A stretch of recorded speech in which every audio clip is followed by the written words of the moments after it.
Médiá nás strašia úpadkom, ale dáta z Bruselu hovoria niečo úplne iné.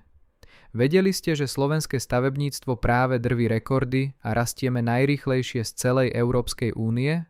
Toto nie sú len sľuby, toto sú žeriavy na staveniskách nových nemocníc. Kým zvyšok Európy padá, u nás sa vo veľkom stavia.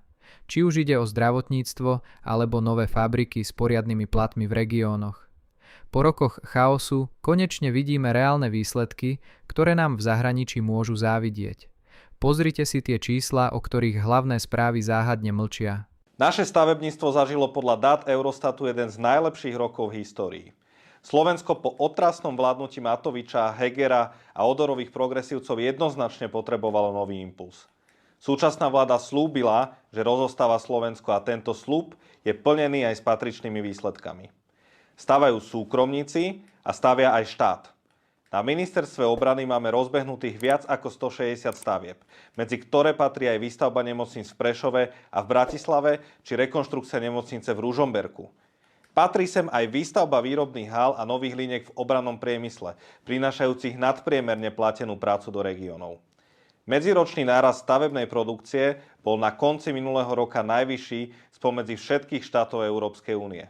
Priemerné čísla celej únie pritom stagnujú až mierne klesajú, čo znamená, že sme ako Slovensko výrazne pozitívnym príkladom pre zahraničie.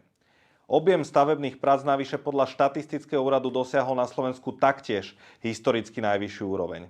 Slovenské firmy zažívajú úspech nie len doma, ale aj v zahraničí, kde je o ne veľký záujem.